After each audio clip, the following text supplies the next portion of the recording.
What's up, guys? Welcome to Mikey Yourself. And today's video, I wanted to kind of circle back on something that you saw in this last video that just posted the week prior, and that is kind of the cleanup or the polishing of the brake rotor. And the reason why I want to circle back on it is just because when I didn't really get into the details of it, I think the outcome was really great. And it kind of lines up with, I did the forks on my Road Glide um, previously, and I just used the polishing bars.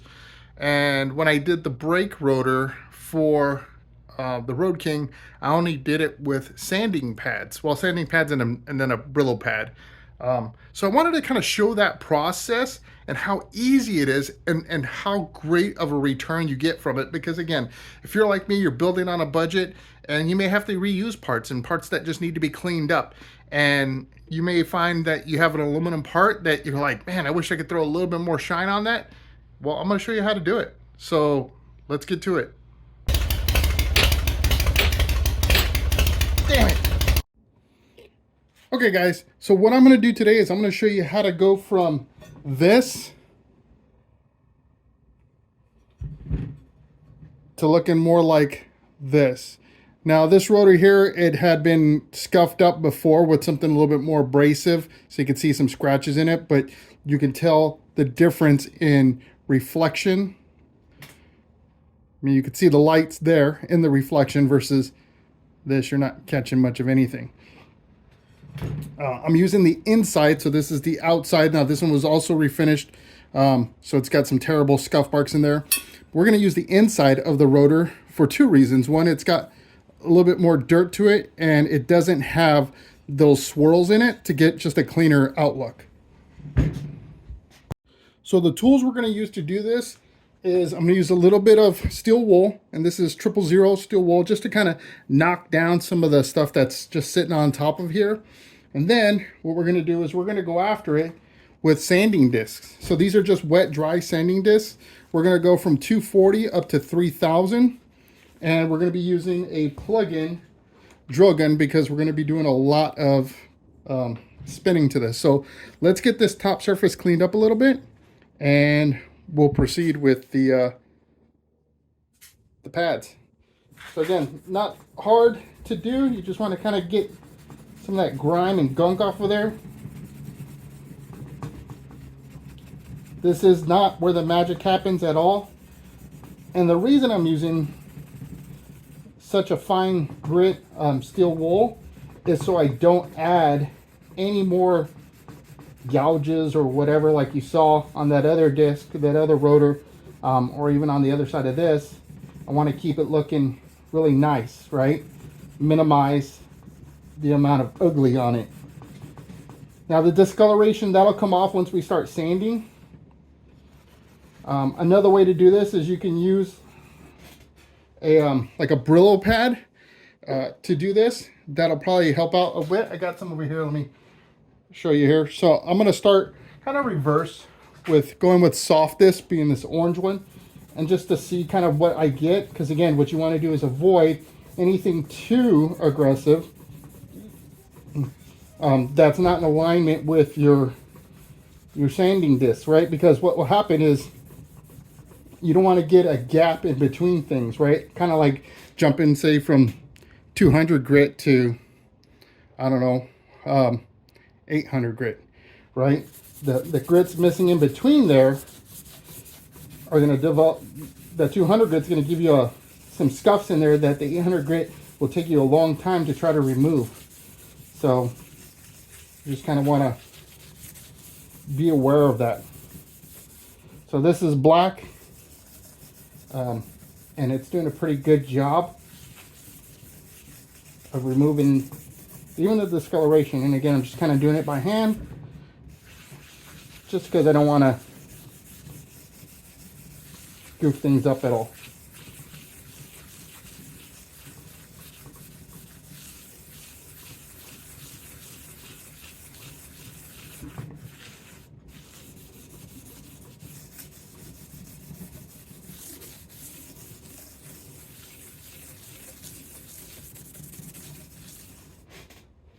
Okay, so once you've done that, I recommend just taking some like blue soapy water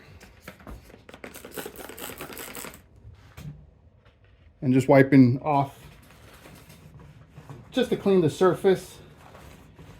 Make sure there's nothing on there that's gonna goof up your finish or anything like that.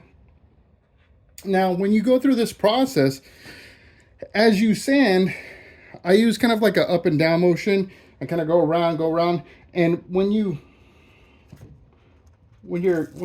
sanding and you kind of come back and forth, you should see a difference. If you're not seeing a difference, then either you're not applying enough pressure, and you don't have to muscle down, like you're not trying to push this thing through the table.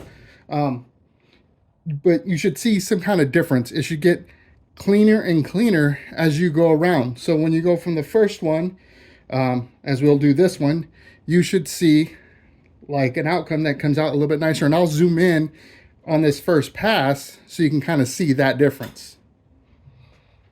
All right, so we're going to use a 5-inch hook and loop backing to put this 240 grit on. And you can order this off of Amazon for pretty cheap. You may have to buy this little additional piece here that screws into the back so you can attach it to a drill gun, because I think these 5-inch deals are made for sanding and polishing machines, which they have like a threaded post on it that these just screwed onto. So that's why you got to get this adapter deal. So once you got that on, throw it on your drill gun. And I'm going to tell you right now, like I guess technically you could do this by hand, but you won't want to. So we're going to go ahead and I'm going to start with this inner circle and kind of work my way out. And let me zoom in so you can see the difference.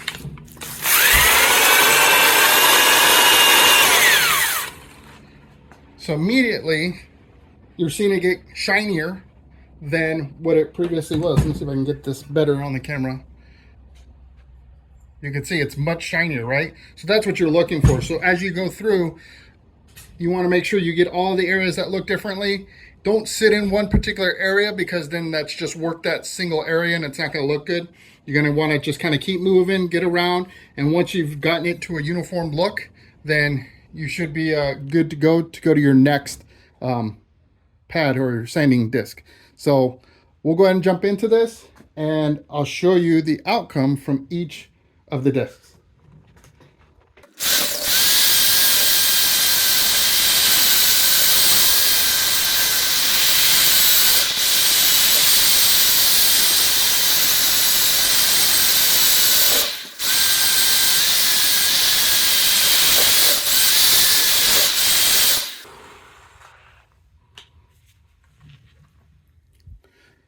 All right, so this is the first pass. This is the 240, and you can see it's a little bit shinier than what it was. Understand this, to set your expectation. This is not going to be a showroom finish. It'll look good, but it ain't showroom finish. If you want showroom finish, buy new rotors. If you want something that looks good in the parking lot, this is what you want to go with. So we're going to go ahead and work through the process. I'm going to speed up the video, just because it takes a long time. You don't want to hear that drill going, but you can see the kind of the process. I'll bring the rotor up after each pad so you can take a look at it.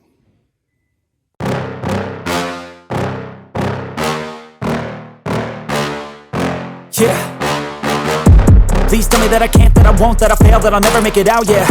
Please tell me all the bad, never good. Fill my head full of every single doubt, yeah. Please say any negative thoughts. I pop off when I hear people say I cannot. I get off to the thought of proving everyone wrong. I won't stop to the top, so you better back off and get lost. I'ma stay loud, stay proud, never running out, never heading south. I'll be spreading out, call it word of mouth. Can't put me down, I'll be getting loud. You can have it douse, not what I'm about. Have your cloud, it be raining now. I keep making sound, go another round. I'm legend bound, can't stop me now. You don't wanna fuck with me. A slow burn like a disease.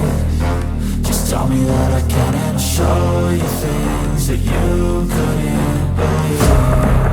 Just tell me that I can. Just tell me that I can. Just tell me that I can. Just tell me that I can. All right, so we're about to hit the 800 grit mark. So after 800, we have 1,000, 1,200, 15, 2,000, and 3,000.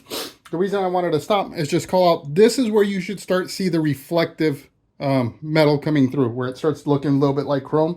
So you can see after the 600 grit, you're getting a little bit more clarity of the lights above, and that's what I'm doing, is I'm trying to use the fluorescent lights, or LED lights actually, above me to reflect into the rotor. So you can see it a little bit, almost like you can make out the light. So we want to get to a point where it's almost as close to mirror like, chrome like as possible. So from 6 to 8, that's when you start seeing that. If you're not seeing it, you may need to step back to your other grits and kind of hit at it again, because maybe you missed something. But yeah, so let's jump into those other grits and we'll start seeing that reflective ability.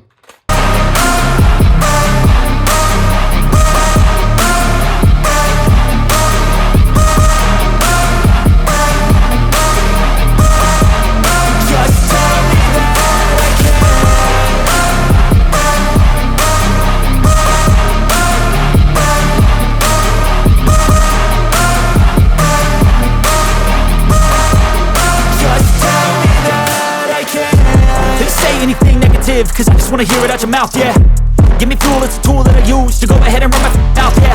I take shots, I take loss, I make shots, I miss lots. That's how you get big box, you get yachts, you swing lots and pop off a big shot.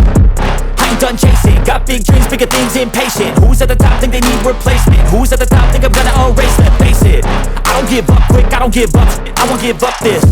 Cause I know that I want it, know that I'm on it, I'll make it, I promise. You don't wanna fuck with me. A slow burn like a disease.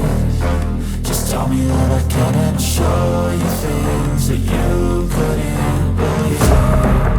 Just tell me that I can. Just tell me that I can. Just tell me that I can. Just tell me that I can.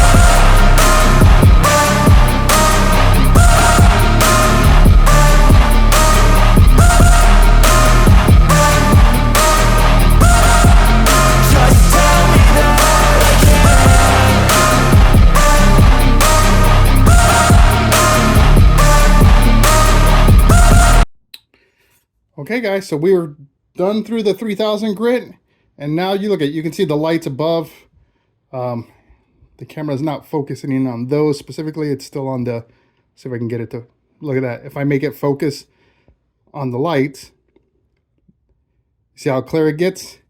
That's because this is now much more, it's very much like chrome right now. So let's do a quick comparison. This is what it looks like now. See the reflection in my garage door? This is what it was. You couldn't reflect anything, right? And this was the better side.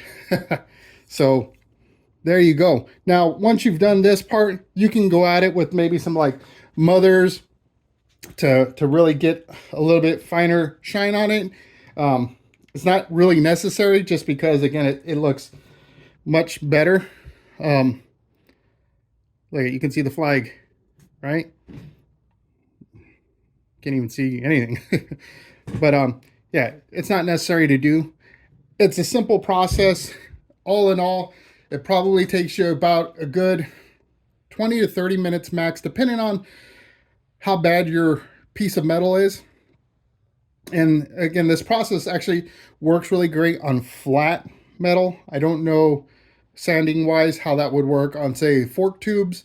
I found that using the Scotch-Brite pads works better, and you can see that video that I have on the repair and shining that I've done in the past. But yeah, so there's your outcome. We went from this to that.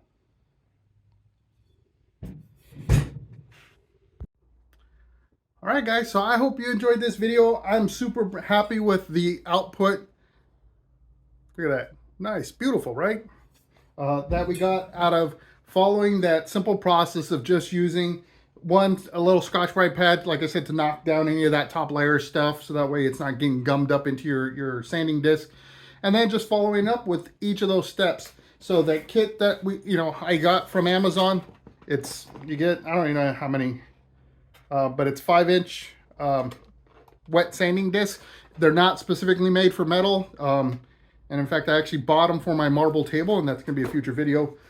Because if you remember, if you've seen that video, it took me like forever to do that by hand.